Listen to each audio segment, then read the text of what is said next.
cuando hablamos del derecho a la salud, yo lo he dicho por escrito y ha tenido un eco evidente, estamos hablando de uno de los derechos fundamentales de los ciudadanos. Me van a permitir que lea algunas declaraciones sobre esta materia de los pactos internacionales que ya se aprobaron en la comunidad internacional después de la Guerra Mundial, de la Segunda Guerra Mundial, cuando empezaron a reconocerse primero los derechos civiles y luego los derechos económicos, sociales y culturales, entre los cuales ocupaba un lugar destacado el derecho a la salud o el derecho a la protección de la salud, que era uno de los derechos indiscutibles. De todas formas, la Constitución española, que la recoge en el artículo 49, el derecho a la protección de la salud, etcétera, todavía tenía un tratamiento del derecho a la salud que no era el que tenía que haber tenido, pero estábamos en el año 78 y han pasado muchas cosas desde entonces. La sociedad internacional ha cambiado y el derecho a la salud ahora se ha convertido en un derecho mucho más relevante del que tuvo entonces cuando se aprobó la Constitución en 1978. La prueba es que todos los tratados internacionales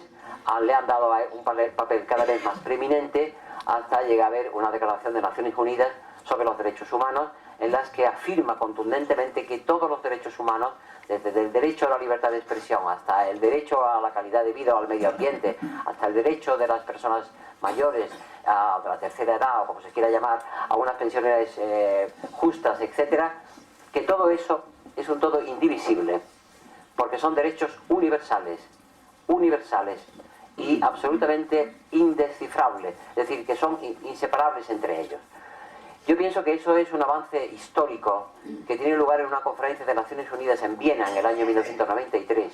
que es la famosa Declaración sobre los Derechos Humanos de Viena, así se conoce, en la que por primera vez se afirma que la pobreza, más en particular la pobreza extrema de los países más empobrecidos del mundo, como pueden ser África, determinadas zonas de Asia o de África, sobre todo particularmente África, que la pobreza no es que sea un accidente en la vida de las gentes y de las personas, sino que es un atentado directo contra la dignidad humana. Y naturalmente ligado al derecho a la pobreza está la situación de aquellas personas que a consecuencia de padecer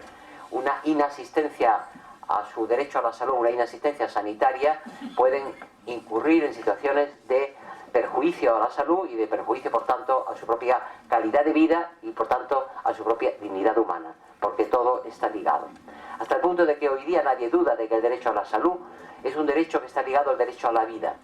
De tal manera que, si no está garantizado debidamente el derecho a la salud, lo que está en riesgo no es solo la salud, que lo está, evidentemente, porque puede empeorar o puede perjudicarse, sino que está en riesgo, como lo hemos tenido ocasión de comprobar en los últimos meses, la vida misma. Si no, esa atención médica o sanitaria, como se quiera llamar también, no acude en socorro o en remedio de la situación de crisis que, producida por cualquier tipo de dolencia, puede padecer una persona en la sociedad en que vivimos. Por tanto, hoy día nadie duda de que hay una vinculación estrecha entre derecho a la salud, derecho a la dignidad humana, derecho al libre desarrollo de la personalidad. Si no se goza de unos mínimos de salud estándar reconocidos por la Organización Mundial de la Salud, no se puede garantizar una condición de vida digna. Hasta el punto de que en esa declaración de Viena de 1993, perdón por la insistencia, porque fue un momento muy importante en el desarrollo de lo que sería la política internacional sobre los derechos humanos, se llega a afirmar que no solo la pobreza, sino la pobreza extrema, pero ya meramente la pobreza, con los niveles que se establezcan en cada país y en cada comunidad, están limitando la condición ciudadana, la condición de ciudadanos. Es decir, uno no puede ser ciudadano si tiene reconocido el derecho a la libertad de expresión, o el derecho a reunirse o manifestarse, o el derecho que ustedes están ejerciendo ahora a quedar aquí concentrados en protesta por una situación injusta, si además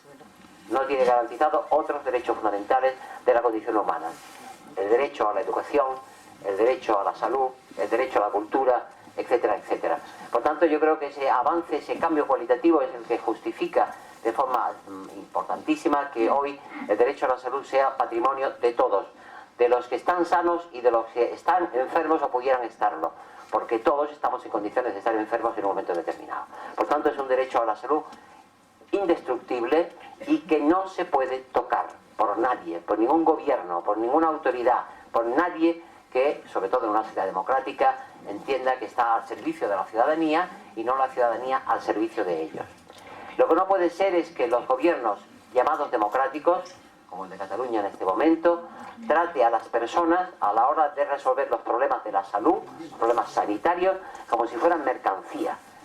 Yo trato a esta persona, la llevo de un lado para otro, le hago ir a no sé cuántos kilómetros cuando antes lo tenía más cerca de su domicilio, lo traslado innecesariamente de hospital o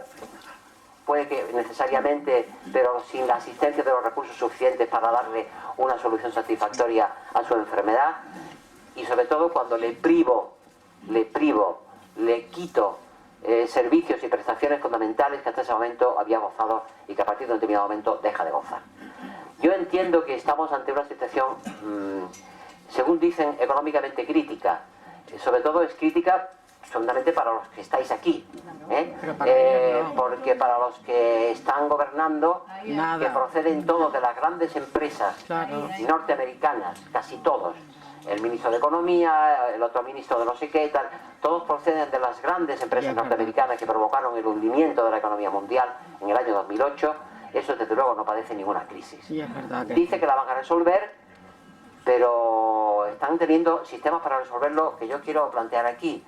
que de alguna manera la recuperación de ciertos métodos fascistas, es decir, haber impuesto gobiernos en Grecia e Italia sin contar con las urnas, sin contar con el voto ciudadano, con la confianza de los ciudadanos. Han impuesto un gobierno en Grecia, han impuesto un presidente de gobierno en Italia. Los ciudadanos italianos no han sido oídos, ni han sido atendidos, ni han sido escuchados. Total, ya que más da. Y eso se llama la imposición de un gobierno al margen de la voluntad,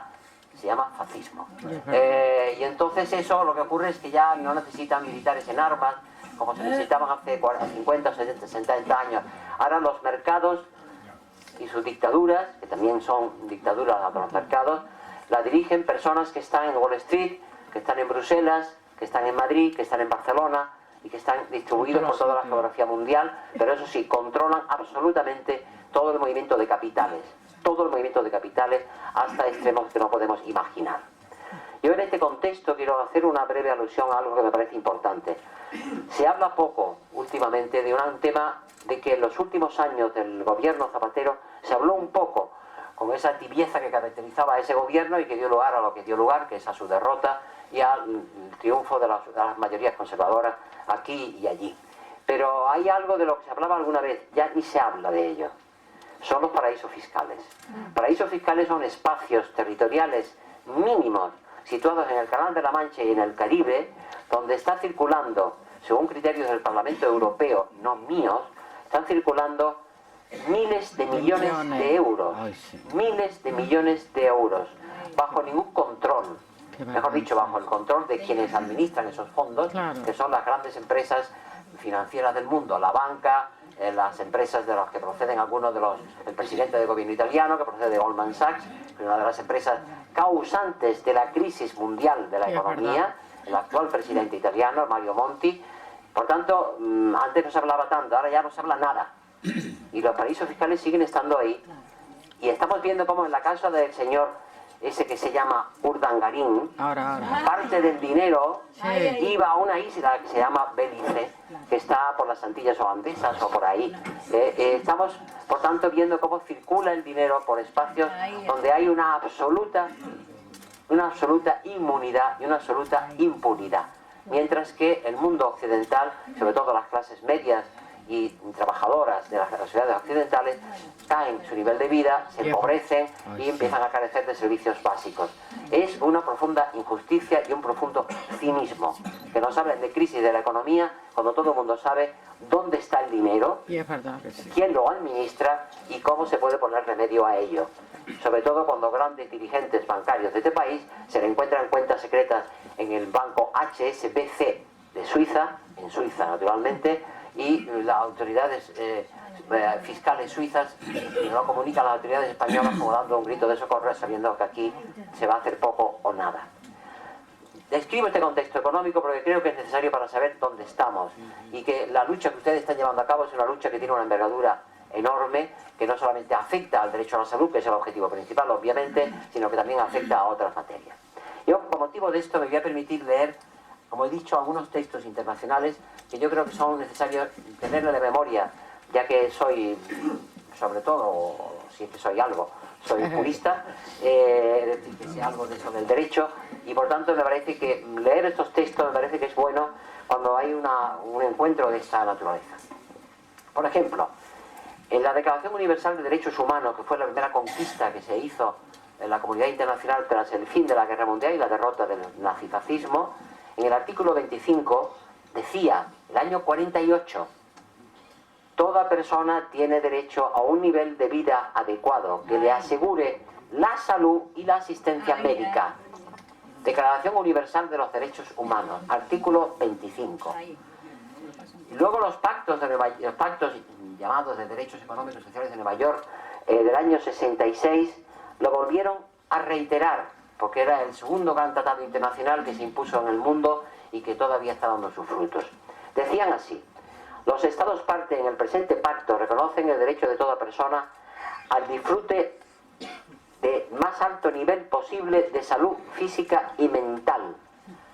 y ordenaba a los Estados que adoptaran las medidas a fin de asegurar la plena efectividad de este derecho. Y entre ellos decía, un apartado más, la creación de condiciones que aseguren a todos asistencia médica y servicios médicos en caso de enfermedad, sin excepciones ni exclusiones. Esto lo dicen los tratados internacionales, no lo digo yo. Y está en la mente de todos los que gobiernan y lo incumplen de forma sistemática, deliberada y yo creo que dolosa. Dolosa quiere decir con malicia, para explicarme, porque el término dolo es un término muy técnico jurídico. Yo quiero señalar que ciertamente la sociedad en que vivimos es una sociedad desigual, creo que nadie lo duda, que estamos en una sociedad desigual. Evidentemente en este CAP, ustedes los que están aquí no son los mismos que los que estarían en el CAP de San Gervasi y Sarriá, o de Pedralbes, por ejemplo, y por tanto yo soy de los que creo que frente a tanta filosofía barata que hay por ahí discurriendo, hay una sociedad desigual que es evidente. Basta, casi diría yo, que coger el metro para darse cuenta, pero sin coger el metro también es evidente, porque basta ver los niveles de vida, los niveles de renta y la satisfacción de las necesidades de cada familia o de cada persona en función del estrato social al que pertenece. Yo en este contexto quería decir que el derecho a la salud ocupa un lugar trascendental, porque como decía, mide mejor que otros, incluso mejor que el derecho casi a la educación, o el derecho a la cultura, o el derecho al medio ambiente, o el derecho a la calidad de vida, etcétera, mide el respeto a la propia dignidad humana. Porque sin unos mínimos estándares de salud, no hay calidad de vida humana, sino que hay es un deterioro profundo de la calidad de vida y por tanto un perjuicio notorio para las condiciones de vida. Yo diría más, yo diría que sin derecho a la salud, lo que va diluyéndose en el panorama de las personas afectadas por un derecho a la salud degradado es la propia condición de ciudadanos. Ciudadanos quiere decir sujetos activos de un Estado democrático, que puedan ejercer sus derechos y que tengan condiciones de hacerlo de forma activa. ¿Por qué? Porque una persona enferma es una persona mermada en sus facultades, o físicas o mentales, y por tanto, de alguna manera deslegitimada para ejercer esos derechos con la plenitud y la efectividad que son exigibles y que son necesarios. Por tanto, yo creo que el derecho a la salud no es un derecho cualquiera, es un derecho fundamental que hay que defender y que hay que mantener en los niveles que teníamos ahora, sin aceptar bajo ningún concepto, como están haciendo ustedes, ningún tipo de regresión, ningún tipo de paso atrás, porque toda regresión o paso atrás en el derecho a la salud significa un perjuicio ya directo en la propia salud que se disfruta en este momento. Por tanto, yo entiendo que lo que están haciendo ustedes aquí es uno de los ejemplos más paradigmáticos, podríamos decir, de lo que es la movilización cívica en torno a la defensa del derecho a la salud.